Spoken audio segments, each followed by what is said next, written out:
see. Let me do this. Oh, there we go. It's a little bit better view right there. I've got to pull out the controller here. Let's see. Hey everybody, Sean at Pi Factory Podcast here, and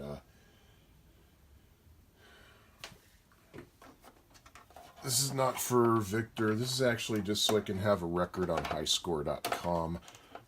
Not looking necessarily for a Twin Galaxies high score, which isn't really that far along. It's only about 160-some thousand, but here's what I'm going to do. I'm going to play Solar Quest. Here's the original controller, the Vectrex controller. And highscore.com's rules are that you have to have some kind of proof that you are the one that's playing it, so they usually recommend writing your username down on a piece of paper. So my high score username is Dauber. So let me write that down. Let me see. Here we go. Let's see. Here's my crappy penmanship. Here you go. Dauber. Yeah, 3D. Well, not really, but hey. I don't have the actual Solar Quest cartridge, but I have Sean Kelly's Multi-Cart version 2.5. So I'll be playing it off of there. Now, one challenge is this. My wife is away for the weekend. I don't like to cook. My wife does like to cook. So I have ordered my dinner to be delivered. So the challenge is I have to do this before dinner is delivered. So let's see if I can successfully do that. Okay, so I turned on the Vectrex. There we go. Oh, and I did... oh, you know what? I have an overlay. I should use that. Let's see. Let's see. I got these two. What else do I get? This is a custom-made overlay from Stephen Cray. I believe that's his name. It's a very nice overlay, actually. Oh, here it is. Yeah, might as well use that thing. God, the more time I waste doing this, the closer it'll be to dinner time. Now, the Cray overlays are a little bit less rigid than the original ones, but they still do a really good job, and I do recommend them. They're beautiful. Look at that. Even just this menu, it looks really good with that thing. So, let me see. Down, up. So I'm going to go up, actually, probably quicker than down. And there's Solar Quest right there. I'm going to see if I can untwist this phone cord style cable. So there we go. If you hear any like weird noises in the background, it's probably my dog snoring. Anyway, here goes Solar Quest. Up, No. Drat. Ah. Anyway, my username again, just in case I decide to trim the video. There we go. And let's see.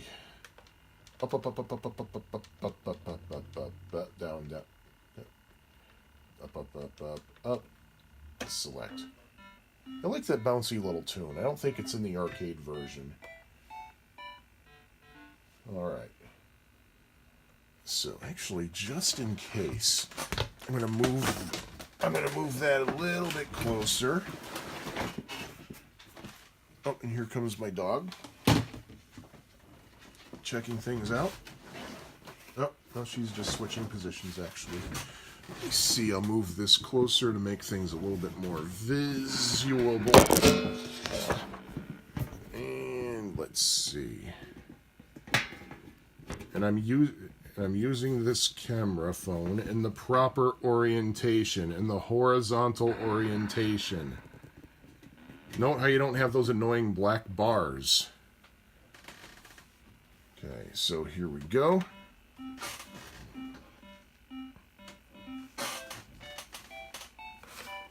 wish there was a way to skip the theme song. Alright. Phase 1, in which Doris gets her oats. My my strategy is I don't actually shoot anything. I wait until they're all...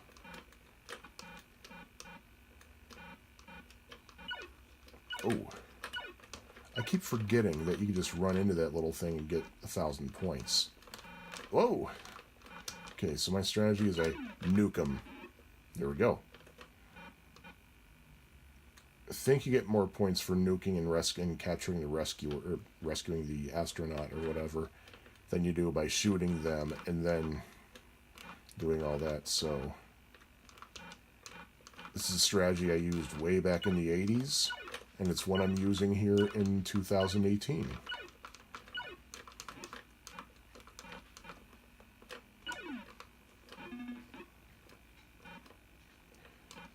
Yeah, I was looking for the C64C, but I didn't want to wait too long. I just grabbed what I could get, you know.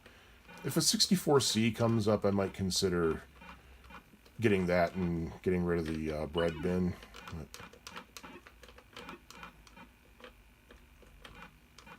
And hi, Steve.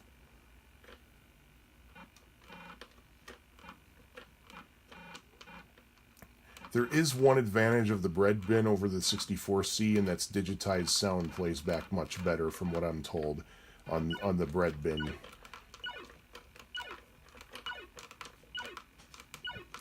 Which wouldn't surprise me, because I remember on my old 64C, whenever I'd play a digitized sound would play, it would sound really, really, really quiet and distorted. Come on. Ha ha ha. There we go. Oh, hey, Ruth. Little Beagle Ruthie is here. Sniffing around.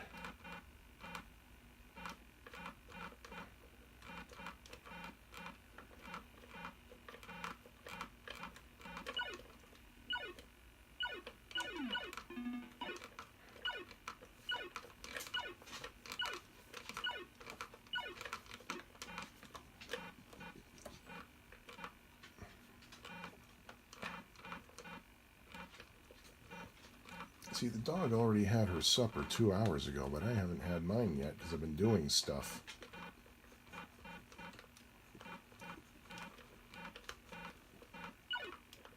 Like I just interviewed Ed Ladden for a podcast episode.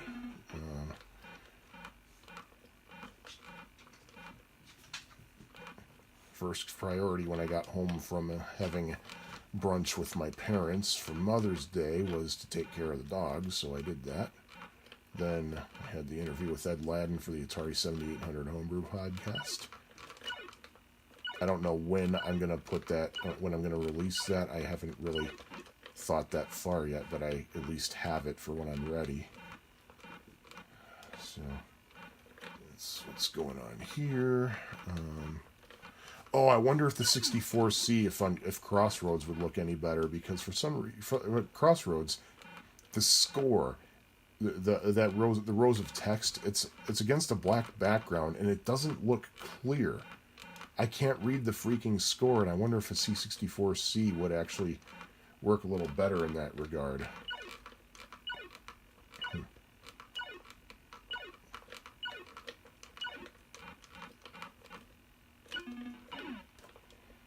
Okay. Here we go. Personally, I think this overlay is better than the original. It's got a little bit more smoothness to it. I like how the color is more gradient, and it's probably a little bit more realistic to how the sun would actually, the sun's rays would actually. Oh, I hate these little buggers.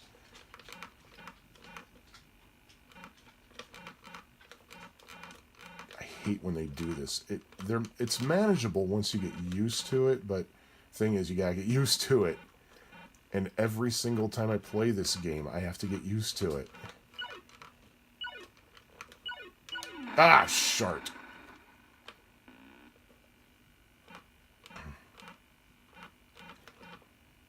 See what I mean?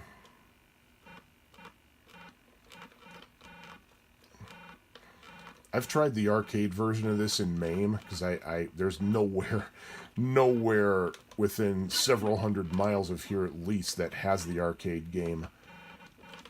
Alright, since I got two different kinds of things here, I'm just going to shoot this one. As you see, it's hard to deal with both kinds of... hyperspace didn't work. It's hard to deal with both those kinds of... Well, hey, just took care of the problem. And I should be getting an extra life any second.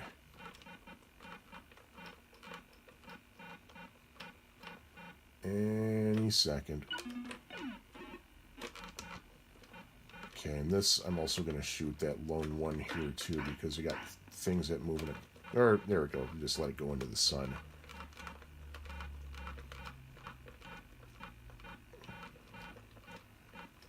And let me see. Shart. You know what? Screw it. I'm just going to shoot that bugger. Oh, I don't have to shoot that bugger. Oh, I got my extra life. But I'm down to one nuke. So I'm just going to, like, play it safe here.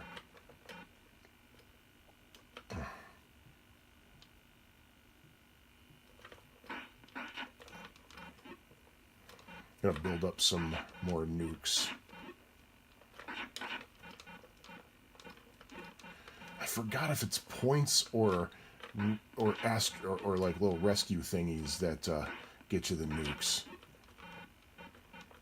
Thing is, I don't want to run out. Just might have to use one. Okay.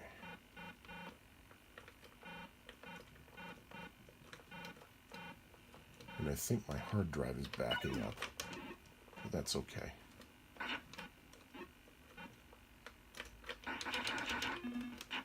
Okay. Ah! Okay, it's obviously points that builds up extra nukes. So I'm just gonna try to go for points, which might sometimes the you butt flang.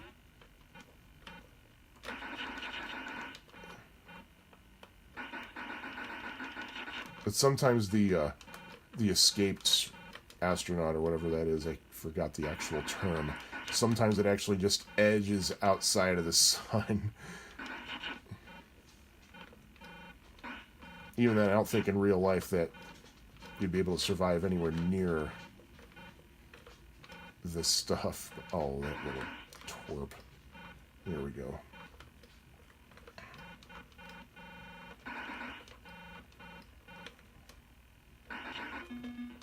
Okay. So I'm up to 3 nukes now. I'm going to try to get rid of the... I'm going to see if I can get the same type of enemies on the screen. Just so I can go back to, like, nuking them all.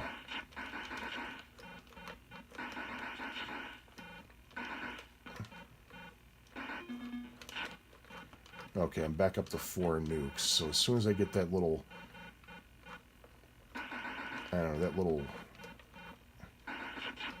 There we go. Okay, so there we go. I'm going to start nuking things once again. But yeah, like I was saying, I was trying the arcade version in MAME. That is hard. It's got the same controls and everything, but I think what it is, that little ship that comes out and shoots at you, it comes out much earlier in the arcade version, and it's a real biatch and a half to deal with it. Ah! You're kidding me. Well, at least now I'll have all of the same kind of enemies, so I'm back to uniformity. There we go. And this one's just going to go off screen, and there we go. Okay. Oh, yeah, this is going to be tough now, especially because, yeah, that little bastard's going to be coming out a lot now. But, hey, that's okay.